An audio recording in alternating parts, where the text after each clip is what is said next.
Our story kicks off with Andy Dufresne. He's a successful banker who, after a series of unfortunate events, ends up on trial for a double murder. His wife and her lover were found dead, and all the evidence points to Andy. Now, Andy's got a face that screams, "I'm innocent, I swear."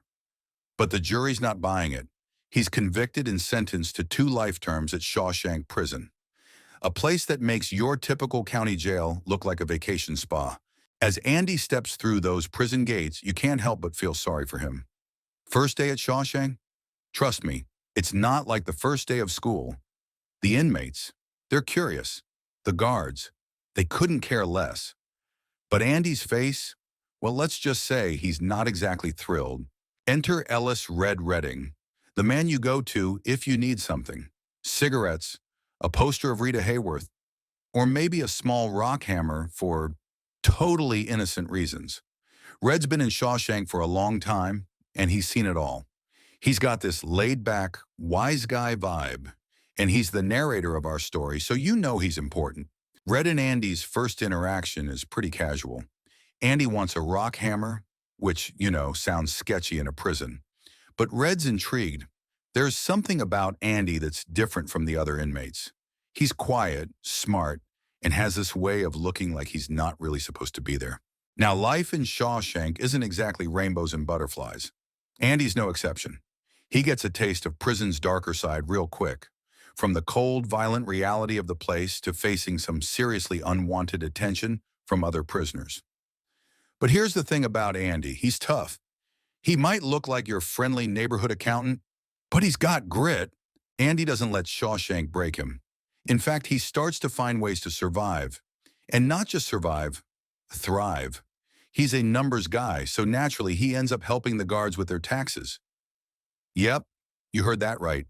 Andy Dufresne, now the prison's personal tax consultant. One of the standout moments in Andy's journey is when he offers to help a particularly mean guard with some tax advice in exchange for something simple, beer for his fellow inmates. It's a small gesture, but it speaks volumes. For the first time in Shawshank, Andy isn't just surviving, he's earning respect. And there they are, sitting on the roof, sipping cold beers like they're at a backyard barbecue, while Andy just watches with a quiet smile. He doesn't even drink the beer. He's just content knowing he gave his fellow inmates a little taste of freedom. Then there's Brooks, the elderly librarian who's been at Shawshank for so long that it's the only world he knows. Brooks's story is one of the most heartbreaking parts of the film, showing us what happens when a man spends so much time in prison that he forgets how to live on the outside. When Brooks finally gets paroled, he doesn't know how to function in the outside world. The freedom he's dreamed of for years turns out to be the very thing he fears most. This is the reality of institutionalization, where prison life becomes your entire identity. Back to Andy, who, despite everything, never gives up hope. It's here we get the famous line, "Get busy living, or get busy dying." While the other inmates have accepted their fate, Andy holds on to something bigger. Whether it's carving chess pieces from rocks or dreaming of Zihuatanejo, a little town by the Pacific, Andy's always planning something. Andy's belief in hope becomes infectious. Even Red, who's long accepted his fate at Shawshank, starts to think, maybe, just maybe, there's something more out there. Andy's rock hammer might be small, but his dreams, those are huge. As Andy's influence grows, he catches the attention of Warden Norton, a man who's got his own agenda. The warden sees Andy as a useful tool for his shady financial dealings, and Andy plays along, at least for a while. You'd think being convicted for murder would be enough, but nope. Now Andy's basically running the prison's illicit money laundering operation. You can't make this stuff up. Okay, now things are about to get intense. Remember how I said Andy's been quietly planning something? Well, it turns out he's been planning something big.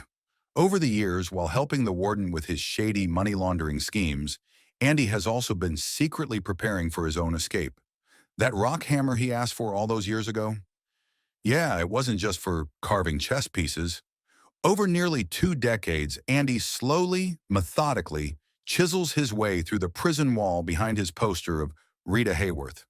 Every night, little by little, he digs a tunnel that leads to freedom. And here's the kicker.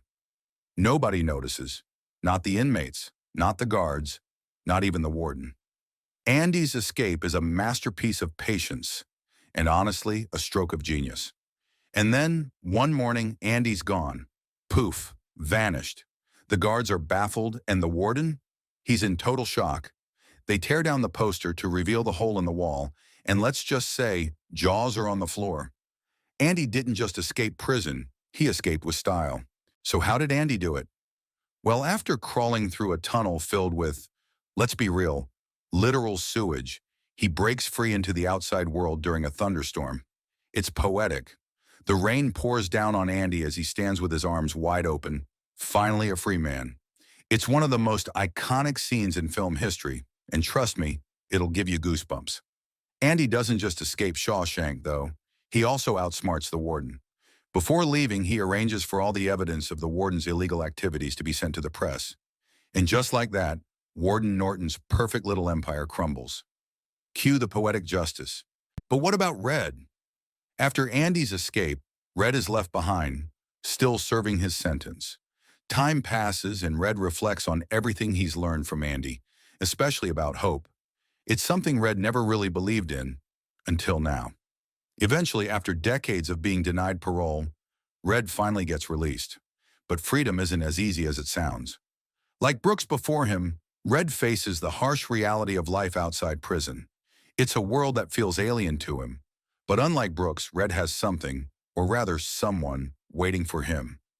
Before Andy left, he told Red about a place in Mexico, a little town called Zihuatanejo. It's there, Andy said, where they could start fresh. In the final moments of the film, Red follows Andy's instructions, heading to the place he described. It's a quiet, beautiful beach on the Pacific coast, and there, waiting for him, is Andy. The two friends are reunited at last, free from the walls of Shawshank, ready to live the rest of their lives in peace. It's the perfect ending to a story about hope, resilience, and redemption. As Andy once said, hope is a good thing, maybe the best of things, and no good thing ever dies. And that's what the Shawshank Redemption is all about. No matter how dark things get, hope has the power to keep us going. And sometimes, hope is all you need. And that's the story of the Shawshank Redemption, one of the most powerful and uplifting films ever made. If you enjoyed this recap, be sure to hit that like button and subscribe for more spoiler-filled breakdowns of your favorite movies. Let us know in the comments if there's another classic film you want us to cover. Until next time, remember, get busy living or get busy subscribing.